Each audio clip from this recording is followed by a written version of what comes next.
The real secret of power is consciousness of power. The universal mind is not only intelligence, it is substance. It is the stuff from which all things are made, and it is continually creating and bringing forth into manifestation. The universal mind is the source of all supply, whether it be money, ideas, or opportunities. It is the universal storehouse from which all things proceed. Faith is the substance of things hoped for, the evidence of things not seen. It is the power of the universal mind in action. When you believe that you are in the possession of anything you desire, you have already received it in the absolute, and in due time it will manifest in the relative. This is the law that governs all creation, and when once understood and applied, it will deliver to you all that you desire or require. You increase your faith by consciously claiming that you now have the thing you desire. Every time you affirm it, you increase your faith, and by so doing, you bring it nearer to you. The reward of increased faith is the manifestation of the thing desired. The law of attraction is the law of love, and it works through faith. Faith is the substance. Love is the attraction. The more faith you have, the more love you express, and the greater will be your power to draw to you the things you require. Therefore, cultivate faith by daily affirmations of your possession of the good you desire. See yourself in possession of it. Declare it as an already accomplished fact, and it will surely come to pass. The great fruit of imagination is the power to picture to yourself the fulfillment of your desire before you actually attain it.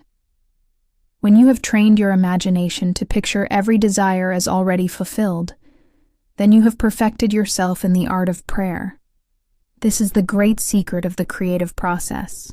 When you can imagine and feel that you already have the thing you desire, you are putting the universal mind into operation for its manifestation. This is not daydreaming or idle fancy, but the conscious use of the universal creative power. The difference between daydreaming and true imagination is that daydreaming is a waste of energy, while true imagination is constructive. Imagination is the great treasure of the mind. It is the key to all achievement and success. By its use, you are able to penetrate new fields of thought and bring into manifestation new inventions, new discoveries, new works of art. All great leaders, all great inventors, all great artists have been people of strong imagination. They pictured to themselves great things, and those pictures became realities. The man who has no imagination is like a dry well. He has nothing to draw upon. His life is barren and unfruitful. But the man of imagination is ever full of ideas, inspiration, and power. Therefore, cultivate your imagination by daily use. Picture to yourself the good you desire. See yourself in possession of it. Feel the joy of it.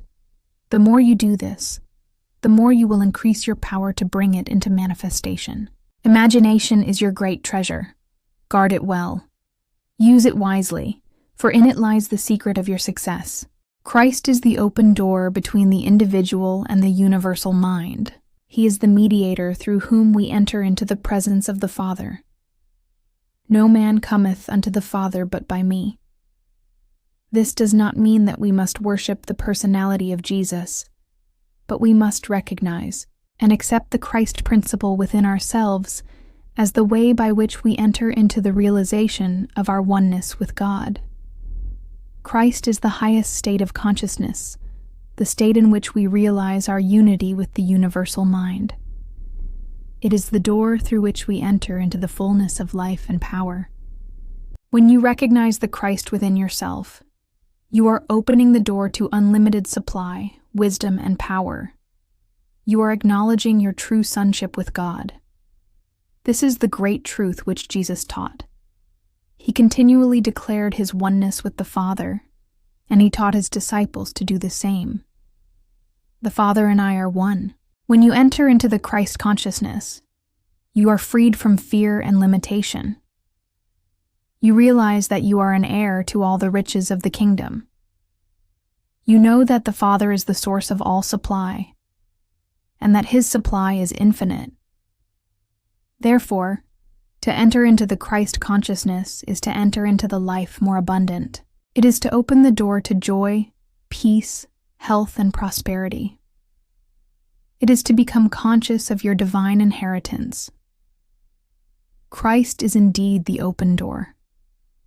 Enter by Him into the fullness of life, and you shall know the truth, and the truth shall make you free. The Scriptures are not just a record of historical events. They are a spiritual guide written in symbols, allegories, and parables, which reveal their true meaning only to the awakened mind. When you read the Scriptures with the outer, literal sense only, you may miss the deep spiritual truth contained within them. But when you read them with the inner understanding, illumined by faith and imagination, you discover that they are a living word, full of power and wisdom. The spirit of the Scriptures is the Christ Spirit. It is the consciousness of your oneness with the universal mind. When you read the Scriptures in this light, every word becomes alive and full of meaning. The letter killeth, but the Spirit giveth life. The letter is the outer form. The Spirit is the inner truth. To understand the spirit of the Scriptures is to interpret them according to the law of mind, which is the law of faith and imagination. Thus, when you read of miracles, you understand them not as violations of law, but as illustrations of the working of higher law. When you read of promises, you claim them as present realities. When you read of prophecies, you see them as revelations of eternal truth. Therefore, read the Scriptures daily, not as a mere duty, but as a means of inspiration and illumination. Seek always the Spirit within the Word. Let it quicken your faith, enlarge your vision, and strengthen your power to bring forth the good you desire. To understand the spirit of the Scriptures is to be led into all truth. It is to find the key to the mysteries of life.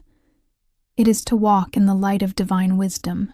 The healing power of the imagination is one of the greatest discoveries of modern times, yet it is as old as man himself.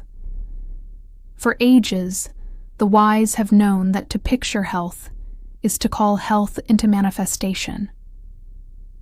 When you imagine yourself well, strong, and whole, you are using the creative power of the universal mind to restore harmony to your body.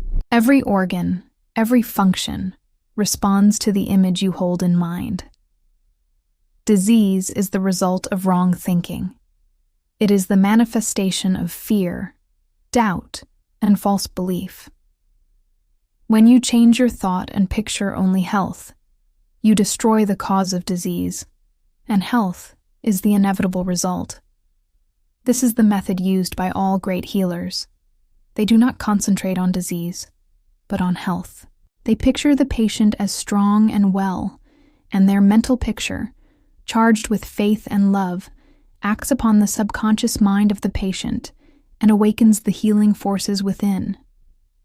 You may use this same method for yourself. See yourself as you wish to be. Picture your body as perfect. Refuse to see weakness, pain, or limitation. Declare that you are now strong and free. The more vividly you picture health, the more quickly it will manifest. Imagination is the great instrument of healing. Use it daily. Picture yourself surrounded by the radiant life of spirit. Feel its power filling you, renewing you, strengthening you. Know that you are one with the universal life, and that this life is now expressing itself in every part of your being. Thus will you prove that the imagination is indeed the open door to health, as well as to all other forms of good.